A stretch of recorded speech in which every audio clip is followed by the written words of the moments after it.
ಶುಕ್ರವಾರ 3ನೇ ಜುಮ್ಮಾ ನಮಾಜ್ ಆಗಿರೋದ್ರಿಂದ ಈ ವಿಷಯ ಏನಪ್ಪ ಅಂತಂದ್ರೆ ವಕ್ಫ್ ಬೋರ್ಡಿಗೆ ನಮ್ಮೂರಾಗ ಈ ನಮ್ಮೂರಿನ ಮಸೀದಿಗೆ ಒಬ್ಬವ ನಮಾಜಿ ಮಾಡಿಸುವಂಥ ಧರ್ಮಗುರು ಬೇಕಾಗ್ಯಾರ. ಹಾಗೆ ಪೇಶ್ ಇಮಾಮ್ ಅಂತ ಕರಿತೀವಿ. ಅವ್ರು ಎದಕ್ಕೆ ಬೇಕಾಗ್ಯಾರ ಅಂತಂದ್ರೆ ನಮ್ಮೂರೊಳಗೆ ಹಲವಾರು ವಿದ್ಯಾರ್ಥಿಗಳಿದ್ದೀವಿ. ಒಂದು 100 ಹೆಚ್ಚು ಕಡಿಮೆ ಆಗಿದ್ದೀವಿ ನಾವು ಹುಡುಗರು. ಅವ್ರಿಗೆಲ್ಲರಿಗೂ ಅರಬ್ಬಿ ಹೇಳ್ಕೊಡಕ್ಕೆ ಬೇಕಾಗ್ಯಾರ, ಒಬ್ರಿಗೆ ನಮಾಜ್ ಮಾಡ್ಸಕ್ಕೆ ಬೇಕಾಗ್ಯಾರ, ಇಲ್ಲಿ ಏನೈತಿ ಮಸೂತಿ ಒಳಗೆ ನೋಡ್ಕೊಂಡು ಹೋಗುವಂಥವ್ರು ಒಬ್ರು ಬೇಕಾಗ್ಯಾರ. ಹಾಗಾಗಿ ನಾವೇನು ಮಾಡಿವಿ, ತಕಾದ ಇಟ್ಟಿವಿ. ಎಲ್ಲೇ ಅಮ್ಮಿಂಗಡದವ್ರು ನೀವೇನು ಮಾಡಿರಿ, ಅಮ್ಮಿಂಗಡದವರು ನಮ್ಮ ಊರಿಗೆ ಒಬ್ಬರನ್ನ ಹಾಫೀಸ್ ಅವ್ರನ್ನ ಕಳಿಸ್ಕೊಡ್ರಿ ಅಂತ. ಸೊ ಹಂಗಾಗಿ ಒಂದು ಕಮಿಟಿಯನ್ನು ಮಾಡಿಕೊಡ್ಬೇಕು ಅಂತೇಳಿ ಅವ್ರು ನಮ್ಮ ಮುಂದೆ ಹೇಳಿದ್ರು. ಮಡಿ ಬಿದ್ದಾಳ ಮುನ್ನೂರದವರು ಒಂದು ಕಮಿಟಿ ಮಾಡಿಕೊಡ್ರಿ, ನಾವು ಅದನ್ನ ಏನು ಮಾಡ್ತೀವಿ ಬಾಗಲಕೋಟೆ ಜಿಲ್ಲೆಗೆ ಸಲ್ಲಿಸಿ ನಿಮಗೊಬ್ಬರು ಬೇಷ್ ಮಾಮವರು ಕಳಿಸ್ಕೊಡ್ತೀವಿ ಅಂತ.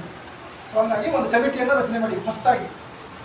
ಮೊದಲನೇದಾಗಿ ಅಧ್ಯಕ್ಷರು ಮಹಬೂಬ್ ಸಾಬ್ ಓಲೇಕರ್ ಅಧ್ಯಕ್ಷರು, ಉಪಾಧ್ಯಕ್ಷರು ಬಾಷಾ ಸಾಬ್ ವಾಲೇಕರ್, ಮತ್ತು ಕಾರ್ಯದರ್ಶಿ ಹುಸೇನ್ ಸಾಬ್ ವಾಲೇಕರ್, ಮತ್ತು ಸದಸ್ಯರು ಉಳಿದ ಸದಸ್ಯರು ಅಲ್ಲಾ ಸಾಬ್ ವಾಲೇಕರ್, ಮೊಹಮ್ಮದ್ ಸಾಬ್ ಮಾಗಿ, ಅಲ್ಲಾ ಸಾಬ್ ಓಲೇಕರ್, ರಂಜನ್ ಸಾಬ್ ಓಲೇಕರ್, ಶರೀಫ್ ಓಲೇಕರ್, ಉಮರ್ ಖಾನ್ ಚಪ್ರಬಂದ್, ಸಮೀರ್ ಓಲೇಕರ್, ಅಜೀಮ್ ಹಮ್ಯಾ.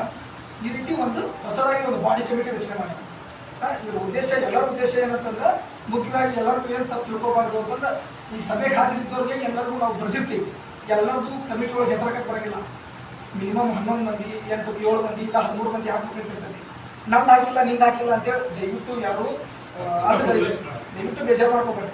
ಯಾಕಂತಂದ್ರೆ ನಾವು ಎಲ್ಲರೂ ಹಿಡ್ಕೊಂಡು ಹೋಗಿದ್ರೆ 50-60 ಮಂದಿ ಬರೀ ಬೇಜ ತುಂಬ್ತೈತಿ. ಕಮಿಟಿ ರಚನೆ ಮಾಡೋಕ್ಕೆ ಮುಖ್ಯವಾಗಿ ಏನು ಬೇಕಾಗಿರ್ತೈತಿ, ಮಾನದಂಡಗಳನ್ನ ಮಾತ್ರ ಹಾಕಲಾಗಿರ್ತದೆ. ಹಾಗಾಗಿ ಇಲ್ಲಿ ಸಭೆಗೆ ಹಾಜರಿದ್ದ ಸದಸ್ಯರಂತ ಬಂದಿರ್ತೀವಿ, ನಿಮ್ಮ ಹೆಸರು ಕೂಡ ಬರ್ತೀವಿ. ಅಲ್ಲಿ ಮುಂದೆ ನಮಾಜ್ ಆದಮೇಲೆ ಸಿಗ್ನೇಚರ್ ಮಾಡಿ ನೀವು ಹೋಗ್ರಿ.